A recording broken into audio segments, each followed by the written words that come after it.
Papaano po ninyo bibigyan ng grado kung kayo po ay i-assess po ninyo yung performance po ng Pangulong Bongbong Marcos Jr. lalo na po dyan sa Mindanao, particular na sa BARM. Ano po ang inyo pong ibibigay na grado po sa Pangulong Bongbong Marcos Jr. so far? So far, dun sa tatlong nabanggit ko, no, dun sa mga policies, kumbaga kung ito yung criteria natin, 30% dun sa policies and na napasa niya. So definitely for me, zero siya dun, no? Kasi nga, instead na instead na budget ang pinag-uusapan natin ngayon, ang pinag-uusapan ng Congress with his, I'm sure with his directives, is the impeachment. So definitely wala tayong masasabing magandang batas ngayon na pwede niyang ipagmalaki. Opo. Sir, ngayong araw ang ikalimang SONA ni Pangulong Bongbong Marcos Jr. Ano bang gusto po ninyong marinig na mensahe mula sa Pangulo? Well, this is the fifth no, na SONA ni State of the Nation address ni President Bongbong Marcos. Ang kailangan natin tingnan yung previous na SONA niya. No? Ano ba yung mga sinasabi niya? So sa pangkalahatan, no, sa nationwide na point of view, well, tinitingnan natin yung mga pangako niya. Diba? Yan yung una-una.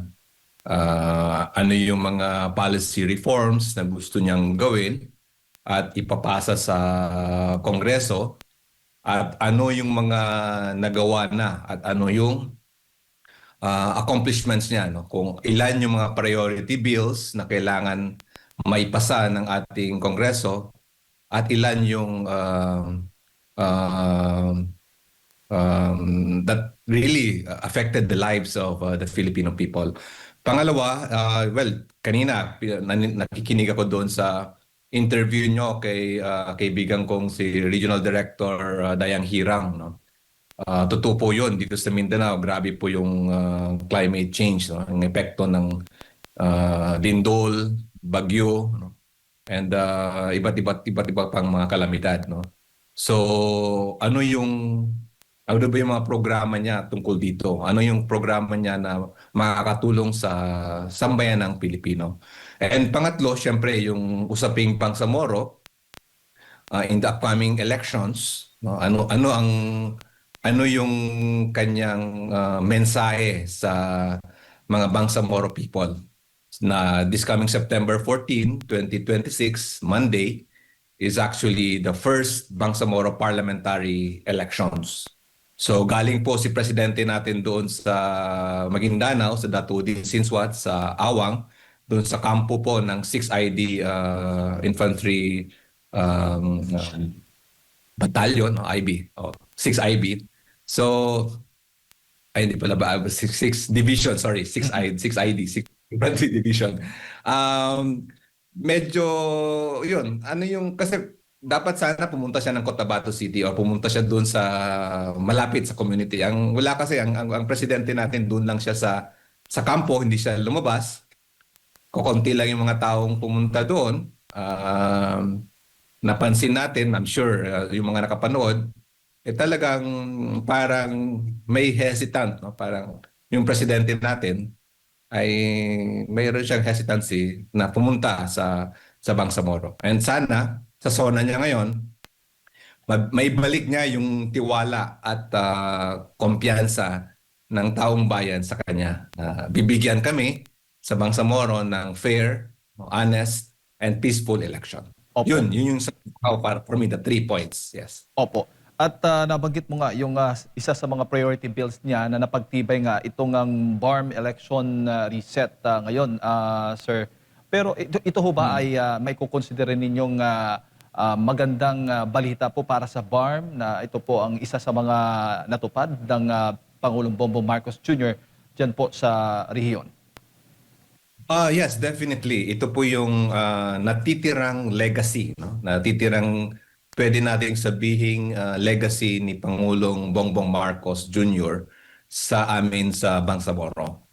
Kasi nga, in the recent survey na ginawa po ng Publicus Asia from June 1 to 6, lumalabas na karamihan sa Bangsamoro ay gusto na talaga ng eleksyon, no? Although kami sa academy, medyo may mga iba yung point of view namin, pero dahil doon sa survey, lumalabas na ang taong bayan, ang gusto nila, may legitimate na uupo na leaders in the Bangsamoro Parliament, no? Hindi na yung mga taong inappoint, no, ng Malacanang, no? Yung mga taong nilagay ng Malacanang sa Bangsamoro Parliament, na Bangsamoro Transition Authority, na ngayon ay sa tingin namin ay nawawala yung legitimate na kanilang mandate, no, because they are perceived as masakit man sabihin, but they are perceived as puppets of Malacanang. Opo. Yung sitwasyon naman sa peace and order natin dyan sa Mindanao, particular sa BARM, kumusta naman po, Sir Lidasan? Papaano po ito natutugunan ng Pangulong ng Administrasyong Marcos Jr.? Sa usaping peace process, definitely meron po tayong relatively peaceful. No? Wala naman pong major breakout ng MILF at ng Government of the Philippines, yung mga military natin. Meron lang pong mga sporadic, may mga isolated cases na mga killings, na mga harassments, no? Last week nga nakita natin may mga harassments sa mga militar, no? Sa mga detachments, no? Sa even in the convoy, may convoy yung military natin, hinahagisan nila ng granada. No? Yung mga ganong situations. And meron din po tayong mga nare-report na rido, no? Yung family feud, yung away ng mga iba't ibang pamilya na naapektuhan din po yung peace process, naapektuhan yung mga tao sa community kasi nagbabakwit sila, umaalis sila sa kanilang mga tahanan. So sa ngayon, sa tingin ko sa the way we look at it, uh, the people are really waiting towards the election. No? So kung may mga krimen man or anything that affects the security ng region, it is usually caused by some disagreements from the different families, and merong mga different groups, no, na trying to convince the people. No? May mga namomonitor po tayong mga maliliit pa sila ngayon, maliliit na grupo na mga violent extremists, no? Kasi yung po yung basa natin, yung mga gumagawa ng harassment last week, these are parang offshoot, no? Yung mga members ng BIFF, ng mga Maute. Kasi kung maalala nyo, few months ago ay namatay po or na-ambush yung isang leader ng BIFF, no? Si Commander Bungos. So usually pag may mga ganyan, may mga retaliation silang ginagawa. Opo. Bago ko lang ipasa kay partner Admar, papaano po ninyo bibigyan ng grado kung kayo po ay i-assess po ninyo yung performance po ng Pangulong Bongbong Marcos Jr., lalo na po dyan sa Mindanao, particular na sa BARM. Ano po ang inyong pong ibibigay na grado po sa Pangulong Bongbong Marcos Jr. so far? So far dun sa tatlong nabanggit ko, no, dun sa mga policies, kumbaga kung ito yung criteria natin, 30% dun sa policies and na napasa niya. So definitely for me, zero siya dun, no?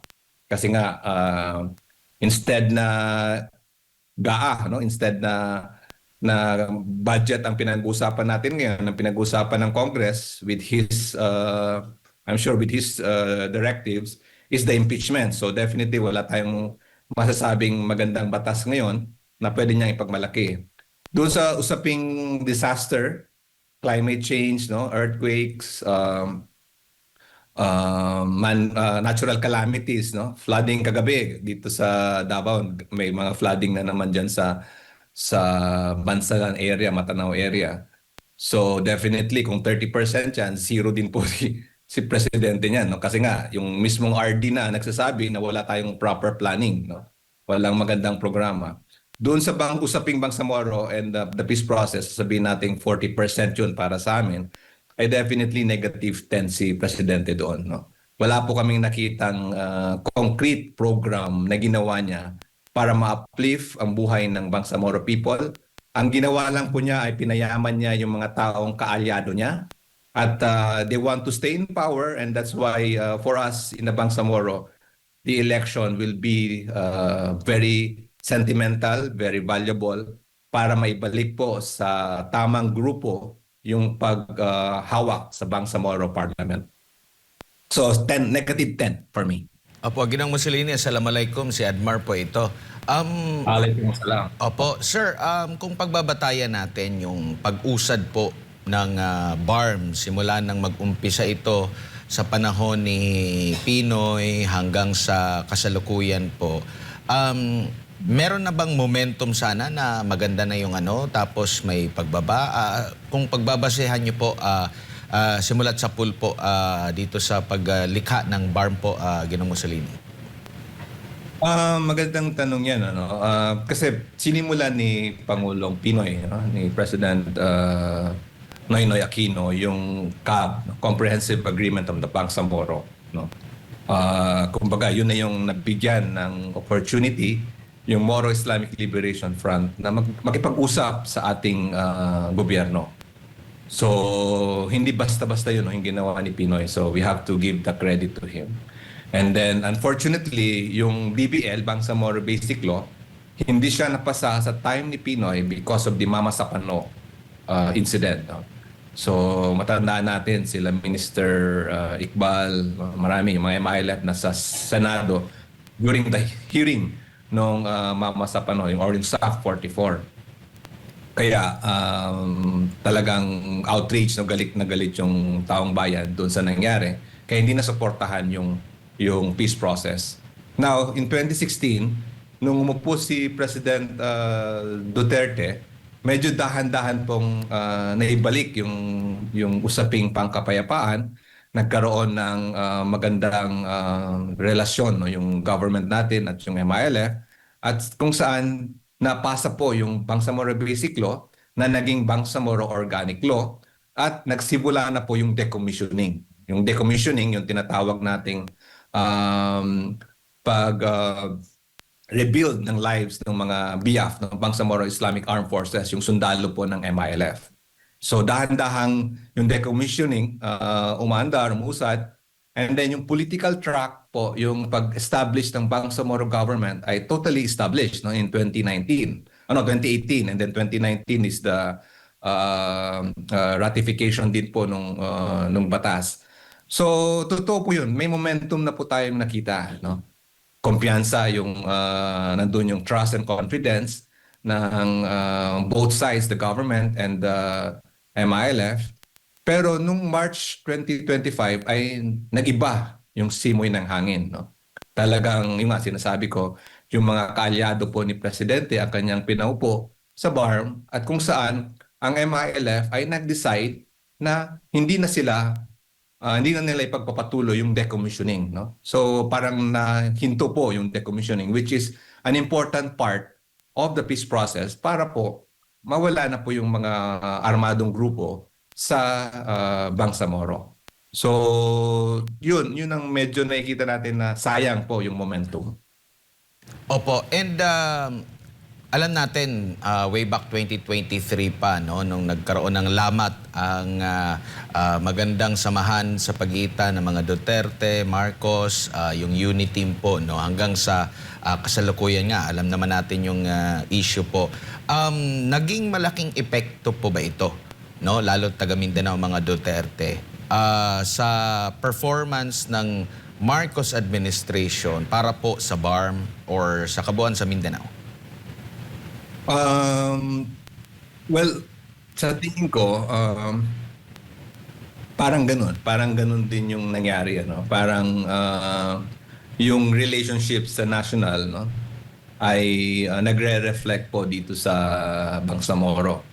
Una-una, yung mga ginagawa pong mga strategy sa national, kapag hindi ka sumasang-ayon sa kanilang mga diskarte sa gobyerno, ay kinakasuhan ka, no? Ginahanapan ka ng problema, tinatanggal ka sa posisyon. No?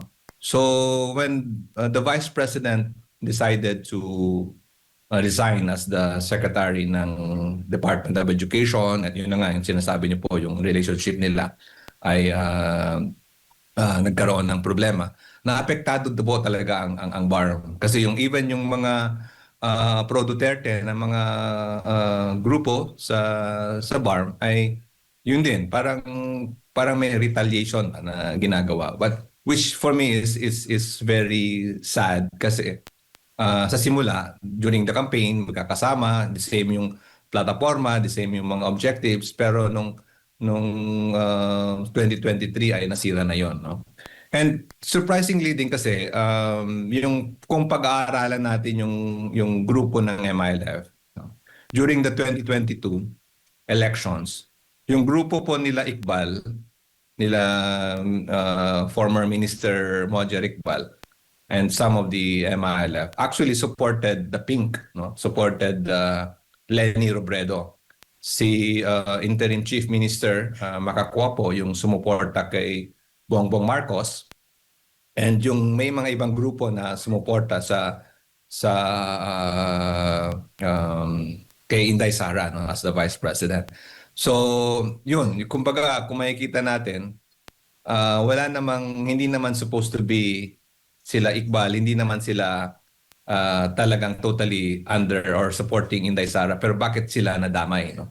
No, so parang yun yung pinagtatakahan namin, bakit ganun yung situation. Kasi kung makikita natin sa national, magkaalyado naman yung gobyerno natin at ang Pink, no, ang mga supporters ni Leni at ang Liberal Party ay magkakasama sila sa Senado, no? Isa lang yung direction nila. Pero bakit dito sa BARM na yung mga supporters nila, yun yung nag-away-away. So medyo malalim yung nakikita nating mga rason, no? But at the end of the day, nakikita natin na it's really naapektuhan yung relationship, political landscape because of the upcoming 2026 election, no? September 14. Because for us in the Bangsamoro, this is a reflection of the 2028 elections, no? Kung sino yung may nakinabang sa maleta, sino yung kamuka or kaalyado ni Presidente, at sino yung pro Duterte, yun yung maglalaban sa 2028 2026. So sa tingin ko, if hindi nila gagalawin yung election, if they will let the people decide in the upcoming Bangsamoro parliamentary elections in September 14, mananalo at mananalo yung grupo at sumusuporta sa mga Duterte. Opo, nananatili ba rin ba na politika ang rason kung bakit nahatak pa rin pababa ang pag-usad na sana ng BARM? Yes, it's mainly politics because una-una nung makarang ilang buwan, no, na interview niyo din ako dito. Ang kasulatan kasi ng government is with the MILF, no? Yung Comprehensive Agreement of the Bangsamoro. The peace process is signed by these two parties, no? So, bakit tatanggalin mo yung MILF as your government partner, no? Yun yung tinitingnan mo. Bakit ganun? Bakit i-set aside mo siya? Bakit tatanggalin mo si Chief Minister Alhaj Murad bilang leader ng MILF to be the Chief Minister, no? And then pangalawa, bakit kakasuhan mo or tatanggalin mo yung si former Minister Mojer Iqbal, no, sa MBHD, and so on and so forth. So those are critical points na nakikita natin na these are the people kailangan ng gobyerno para mapirmahan natin ang exit agreement. Kasi once na magkaroon ng election, no, whoever wins, and then i-continue natin ang decommissioning. And then, ang pangatlo dyan is kailangan the international communities, no, and all our mga kababayan natin, hinihintay natin yung exit agreement para we can move on, no, para masarado na yung Bangsamoro peace process at magkaroon na tayo ng magandang governance. Pero hindi yun ang ginawa ng gobyerno natin, no? In-intimidate, kinasuhan, kinalaban yung mga partido ng MILF na kailangan sila sa peace process. So for us, it's nothing but it's politics, no? There are people who wants to remain in power. There are people who wants to access the coffers of the regional government, and they want to stay in power. And in fact, they created their own political party. No? So parang kumbaga, let's just be parang ag plain common sense ba? Tingnan natin kung anong nangyari. Bakit yung IMIL and yung UBJP for several decades nandyan sila, no? They've been struggling, naghirap sila, nagbuo sila ng buhay nila. And all of a sudden, within less than a year, meron kang bagong political party na isasalang mo sa election na ano yun, di ba? Walang ibang reason doon kundi politika, di ba? So yes, to answer your question, it's mere politics. Opo, at sa natitira pong 2 taon, nakikita niyo po ba na makakabawi pa, may mabilis na pag-usad sa mga hinaing or para sa kapakanan ng BARM, or tingin mo magiging mabagal pa considering papalapit na ang eleksyon? Kita naman natin sa mga score, kung pagbabasehan yung mga nakalipas na mga malalaking survey, napakataas ng grado pa rin ng pangalawang Pangulo, lalo na dyan po sa Mindanao. Baka kasi kung sasabihin natin politika, baka sasabihin nila na ay magiging walang silbi lang siguro itong gagawin ko. Baka wala pa rin akong appeal sa taga Mindanao. So anong nakikita nyo po, Ginoong Mussolini? Well, for me, honestly, a portion of me, a part of me, siyempre, isang naniniwala tayo sa aming religion, sa Islam. So somehow, nandun yung hope, no? Nandun yung we pray for what is best, what is good, no? And we pray for the president to do what is right. But yung other side naman natin is parang pinag-aralan natin ng political science, anthropology, and social geopolitical situations. Para nakikita natin, mahirap na eh. No? Parang one after the other, nagkakaroon talaga siya ng ang dami niyang pangako, no? And unfortunately wala siyang na-deliver sa mga pangako ni President Bongbong Marcos, ano. And yung mga red flags, ang dami na, no? Lumalabas talaga na kung ano yung makakabuti sa atin, no? Na sa ating bayan. Like for example, we really have to know the situation of the flood control scandal. Pero bakit pinahinto nila, no? And yung bago lang sila nag-usap ni President Trump, and instead of having, siyempre aliado tayo ng United States, pero bakit tinasan pa yung tariff natin, no? So parang I don't want to sound pessimistic, but the way we look at it, yung mga mangyayari ngayon hanggang next year, we will suffer. No? The Filipino people, the nation will suffer tremendously, economically, financially. In fact, last week I was in Manila and I was able to meet some bankers, no? Yung mga possible investors in the BARM. Ang sabi talaga nila, yun, talagang tumataas ang inflation, tumataas yung mga bilihin. Even the banks are saying na by few months from now, magdo-double digit na yung mga interest rates. Tumataas yung dollar exchange, no? Lampas 60 pesos na. Tumataas yung gasolina natin. No? Tapos so on and so forth. No? Meron pa tayong climate change, meron pa tayong mga lindol, mga baha. So, yun, siguro, the president, kung sincere lang siya, no, and we still need to pray for him, na sana bigyan niya ng pansin yun, yung mga sinasabi ko. Hindi yung away lang, no? Meron siyang spokesperson na wala nang ginagawa kundi awayin ng mga opposition, no? So we hope and pray that our nation will heal and can move forward if the president somehow will do his job. All right. Sir, maraming salamat po sa inyo po oras at sa pagbibigay po ninyo ng impormasyon ngayong umaga. Good morning po sa inyo. Good morning din po, and maraming salamat.